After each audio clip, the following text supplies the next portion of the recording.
आप सभी प्यारे भाइयों का फिर से एक बार स्वागत है आपके अपने YouTube चैनल बायोकेमिस्ट्री ट्यूटर पर। आज की इस वीडियो में साथियों हम लोग बीएससी सेकंड सेमेस्टर जूलॉजी की यूनिट फर्स्ट जो है आपकी structure and function of biomolecules को स्टार्ट करने वाली हैं। तो आज हमारी बीएससी सेकंड सेमेस्टर जूलॉजी का डे 1 है, जिसमें हम आज की इस वीडियो में एक इम्पॉर्टेंट टॉपिक के बारे में पढ़ने वाले हैं। क्या है वो इम्पॉर्टेंट टॉपिक? इम्पॉर्टेंट टॉपिक है structure and biological importance of carbohydrate. यानी कि हम कुछ कार्बोहाइड्रेट का स्ट्रक्चर देखेंगे, उनकी बायोलॉजिकल इम्पॉर्टेंस देखेंगे, जैसे कि मोनोसैक्राइड हो गया, डाइसैक्राइड हो गया, इनके बारे में हम पढ़ने वाले हैं।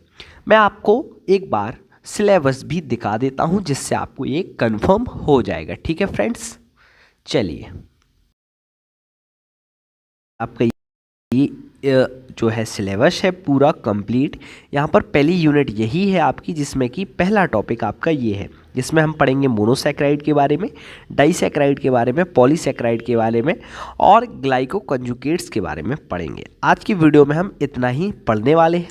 नेक्स्ट वीडियो में हम फर्दर जो टॉपिक्स हैं इनको डिस्कस करेंगे। ठीक है ना फ्रेंड्स, अब चलिए हम वीडियो की तरफ बढ़ते हैं।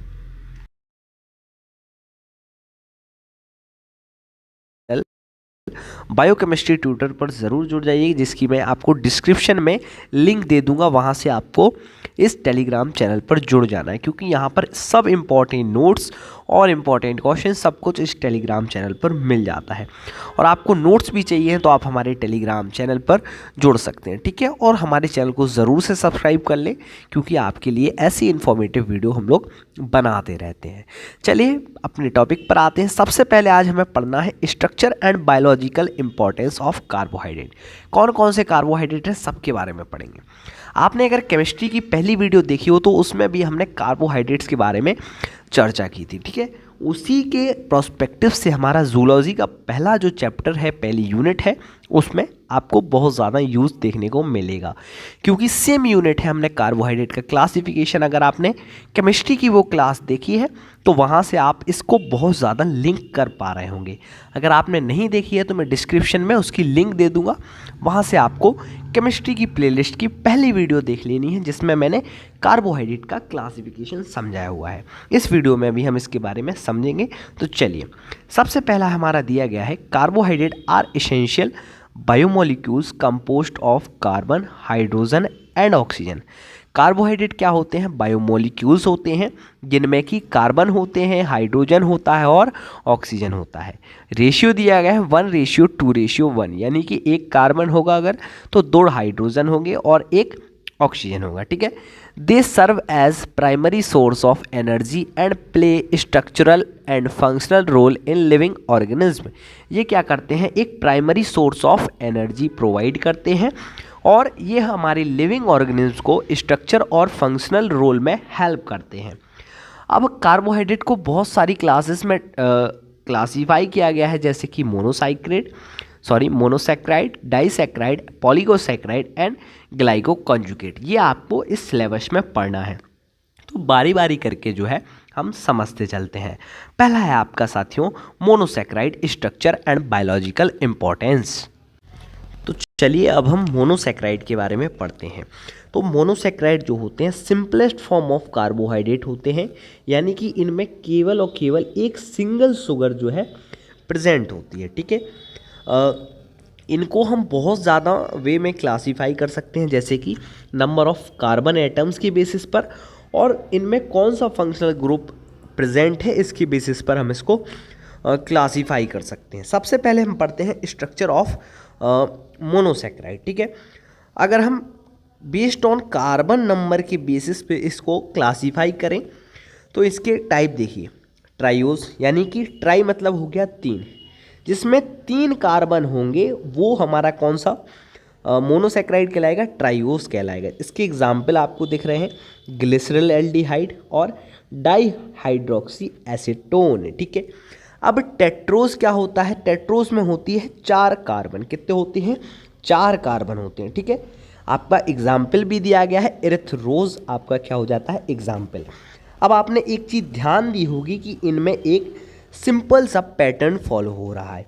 जो हमने पहले रेशियो पढ़ा था 1:2:1, ये वाला हमारा जो रेशियो है फॉलो हो रहा है। कैसे हो रहा है, यहाँ देखो, कार्बन 3 है तो हाइड्रोजन कितना चाहिए, 3 × 2 6 चाहिए, तो यहाँ पर 6 है।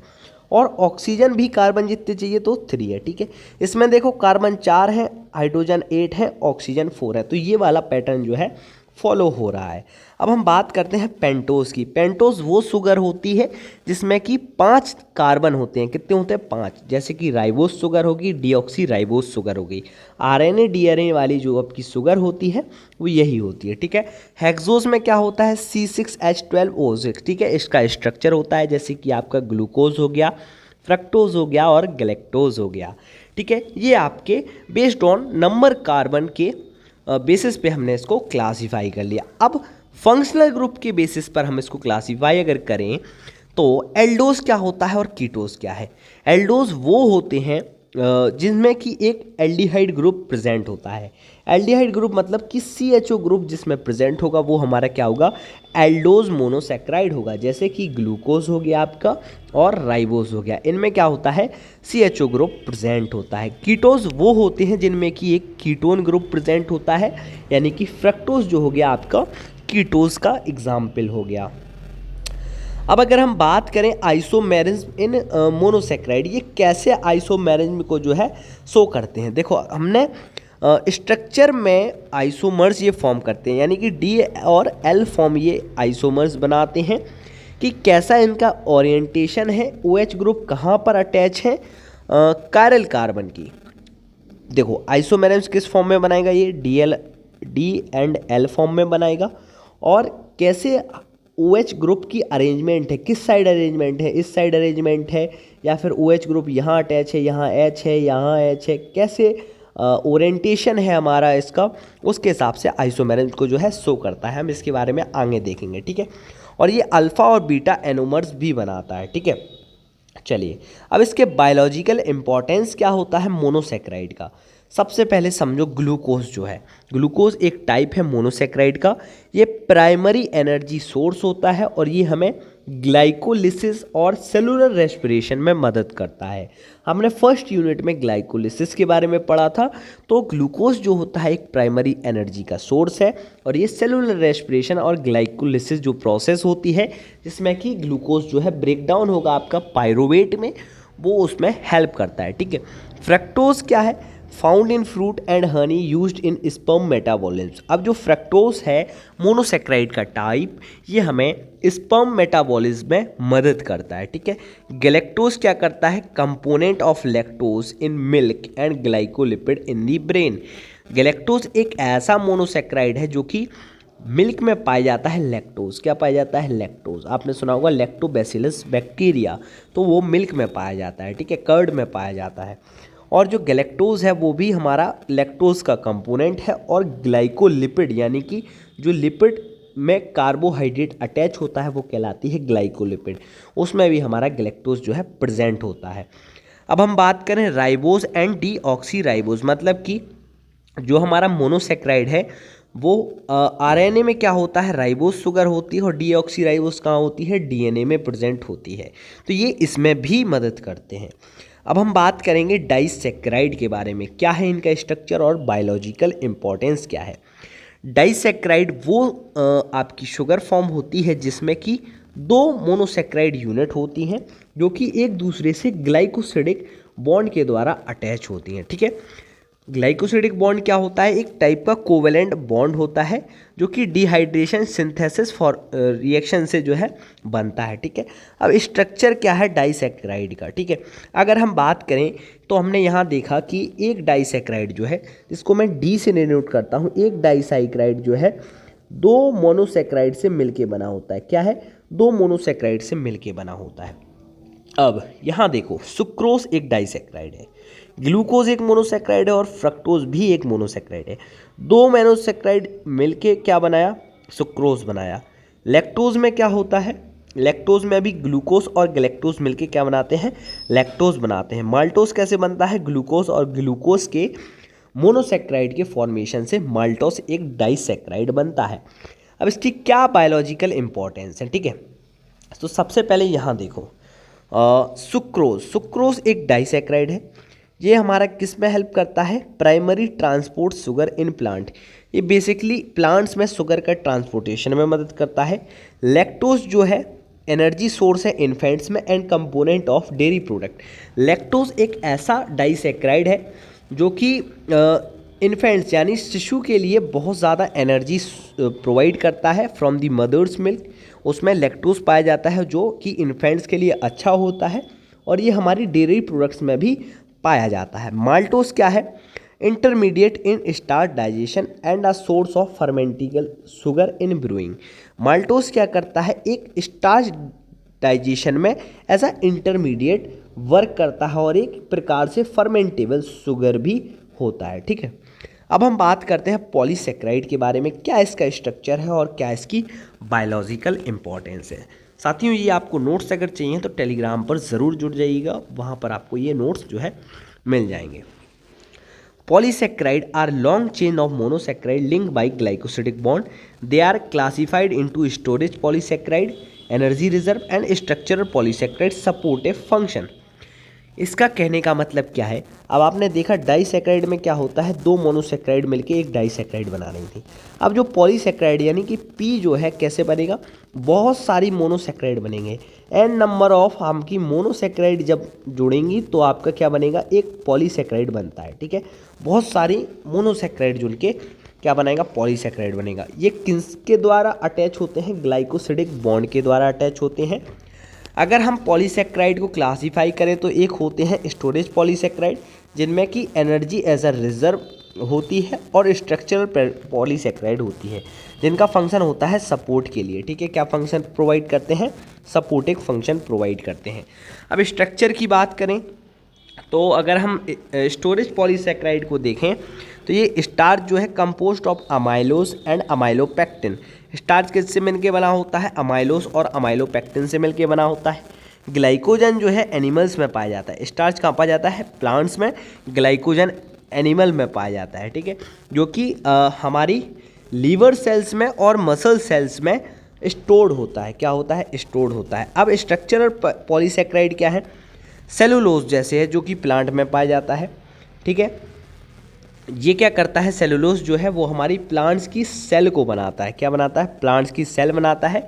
किटिन क्या है? काइटिन कुछ भी बोल लीजिए, जो फंगाई और आर्थ्रोपोड्स में होता है। ये हमारा कहाँ पाया जाता है? फंगल सेल वॉल्स में, यानी कि फंगाई की सेल वॉल्स में पाया जाता है, और इंसेक्ट के एक्सोस्केलेटन्स में पाया जाता है। कुछ अदर पॉलीसेक्राइड हैं जैसे कि पेक्टिन हो गया, जो कि जेल फॉर्मिंग पॉलीमर है प्लांट सेल वॉल्स में। हायालुरोनिक एसिड जो है कि कनेक्टिव टिश्यू के जैसा वर्क करता है। Lubricant in joint and I fluid, ये करता है एज अ लुब्रिकेंट फंक्शन, ये हमारे सेल्स में करता है। ठीक है, अब बायोलॉजिकल इंपॉर्टेंस क्या है? Energy storage. ठीक है, starch in plant, glycogen in animal, ये क्या करते हैं? एनर्जी का स्टोरेज करते हैं। स्ट्रक्चरल सपोर्ट हमें मिलता है सेलुलोज जो प्लांट में होता है, और किटिन जो है आपका इन फंगाई, किटिन जो आपका किस में होता है? फंगाई में होता है और आर्थ्रोपोड्स में होता है। ये हमें स्ट्रक्चरल सपोर्ट प्रोवाइड करता है। और हाइलुरोनिक एसिड जो है आपको जॉइंट्स में, और पेक्टिन प्लांट सेल एडिशन में मदद करता है। ये है आपका हाइलुरोनिक एसिड। ठीक है, थोड़ा दिक्कत हो रहा है इसको पढ़ने में, कोई बात नहीं। चलिए, ग्लाइको कंजुगेट्स के बारे में बात करते हैं। इनका स्ट्रक्चर पढ़ेंगे और बायोलॉजिकल इंपॉर्टेंस पढ़ेंगे। Glycoconjugate are carbohydrate covalently link to protein और लिपिड। ये ऐसे कार्बोहाइड्रेट होते हैं जो कि प्रोटीन और लिपिड से मिलके बने होते हैं। ठीक है, ये किस में रोल प्ले करते हैं? सेल सिग्नलिंग में, यानी कि सेल कैसे बात करेगी, और मॉलिक्यूलर रिकॉग्निशन में, या फिर आप कह सकते हैं सेल रिकॉग्निशन में ये मदद करते हैं। अब आपको ग्लाइको कंजुगेट शब्द समझ में नहीं आएगा, अब आगे जो शब्द हैं वो आपको क्लियरली समझ में आएंगे। देखिए, जैसे कि यहाँ पर अगर हम टाइप ऑफ ग्लाइको कंजुगेट की बात करें तो पहला होता है ग्लाइकोप्रोटीन। ग्लाइकोप्रोटीन वो प्रोटीन होता है जिसमें कि ओलिगोसैकेराइड जो है अटैच होते हैं। ठीक है, ये हमारी सेल मेम्ब्रेन में पाया जाता है, हार्मोन्स में पाया जाता है, और एंटीबॉडीज़ में भी पाया जाता है। एग्जाम्पल आपको दिए गए हैं immunoglobulin, erythropoietin, hormone regulating RBC production, ठीक है। यहाँ पर क्या करता है, एरिथ्रोपोइटिन जो है एक आरबीसी यानी कि रेड ब्लड सेल्स के प्रोडक्शन में मदद करता है। ग्लाइकोलिपिड, ठीक है, ग्लाइकोलिपिड वो लिपिड होती हैं जिसमें कि कार्बोहाइड्रेट ग्रुप अटैच होते हो। बहुत सिंपल है भाई, ग्लाइकोप्रोटीन अगर बोले ग्लाइकोप्रोटीन, ठीक है, तो ये वो प्रोटीन होती हैं जिनमें कि कार्बोहाइड्रेट अटैच होता है। क्या होता है, वो प्रोटीन जिनमें कार्बोहाइड्रेट अटैच हो, ठीक है। अगर हम बात करें ग्लाइकोलिपिड, GL, ग्लाइकोलिपिड वो लिपिड होती हैं यानी कि L मीन्स लिपिड जिनमें कि कार्बोहाइड्रेट अटैच हो, ठीक है। क्या हो, कार्बोहाइड्रेट अटैच हो, ठीक है, तो वो आपका क्या होता है, ग्लाइकोलिपिड होते हैं, ठीक है। अब प्रोटियोग्लाइकेन क्या होते हैं, कोर प्रोटीन विथ अटैच ग्लाइकोसेमिनोग्लाइकन्स। ये एक टाइप के बेसिक से प्रोटीन होती है जिनमें कि ग्लाइकोसेमिनोग्लाइकन्स GAGS अटैच होती हैं, ठीक है। ये प्रोटियोग्लाइकेन होते हैं। ये इतना इंपॉर्टेंट नहीं है। ये आपका कहाँ पर फाइंड होता है, कनेक्टिव टिश्यूज़ में फाइंड होता है, कार्टिलेजेस में फाइंड होता है, और एक्स्ट्रा सेलुलर मैट्रिक्स यानी कि ECM, एक्स्ट्रा सेलुलर मैट्रिक्स, इस पे आपका शॉर्ट क्वेश्चन ज़रूर बनता है आपके एग्ज़ाम में, ठीक है। BSc फर्स्ट सेमेस्टर में भी पूछा गया था इस बार। ECM क्या होता है, एक्स्ट्रा सेलुलर मैट्रिक्स क्या होता है, ठीक है। इसके एग्जाम्पल भी दिए गए हैं। हेपेरिन जो है एक एंटीकोगुलेंट है और ये कार्टिलेज कंपोनेंट में हमारा क्या मदद करता है, कॉन्ड्रोइटिन सल्फेट, ठीक है।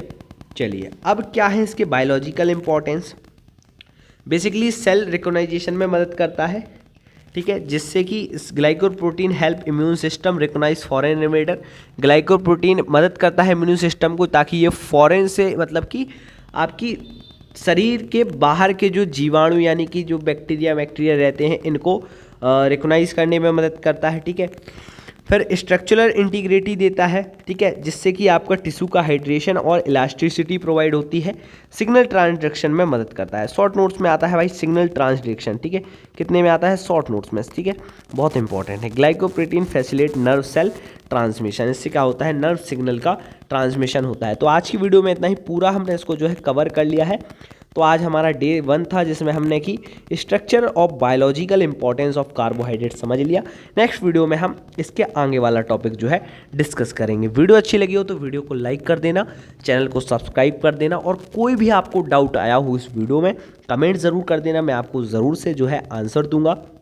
और आप हमारे टेलीग्राम चैनल पर जुड़ जाइए और व्हाट्सएप ग्रुप पर भी जुड़ जाइए जहाँ कि आपको नोट्स मिलते रहें और आप मुझसे टच में बने रहें, ठीक है। कोई भी डाउट हो, कोई भी टॉपिक के बारे में डाउट हो, कमेंट ज़रूर कर देना, मैं आप तक वीडियो ज़रूर पहुँचाऊँगा। मिलते हैं आपसे नेक्स्ट वीडियो में, जब तक के लिए जय हिंद जय भारत। और वीडियो समझ में आई हो तो कमेंट करके ज़रूर बता देना।